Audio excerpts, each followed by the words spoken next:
we need to understand how an element works.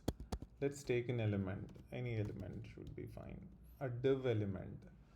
Now div is the most basic element here. Now if you look at div, this element itself is a browser defined tag. Okay, what you see as div is a browser defined tag. Everything that you see in HTML, all that is a browser defined tag. So these can have the text, which is basically what you see in the browser. That's from the previous example. Hello world.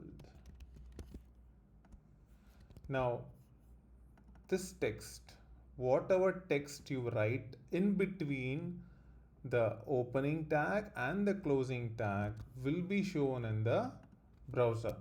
So for div, a text is basically a text. So that's what you see here. Now div as a tag also has a property called attribute.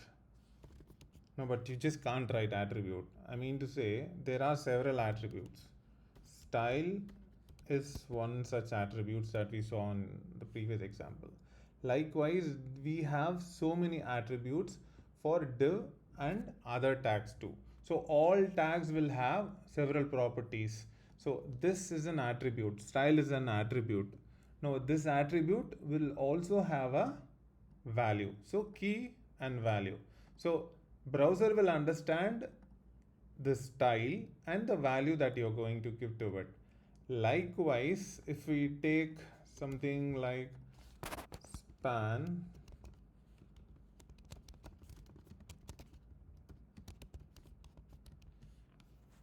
span also has a tag. Obviously, it also has several attributes. One of that is the style.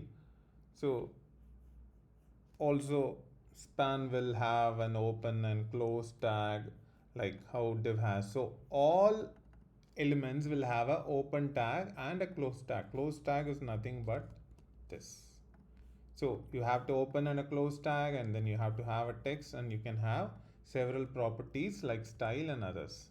So that's all that makes an element.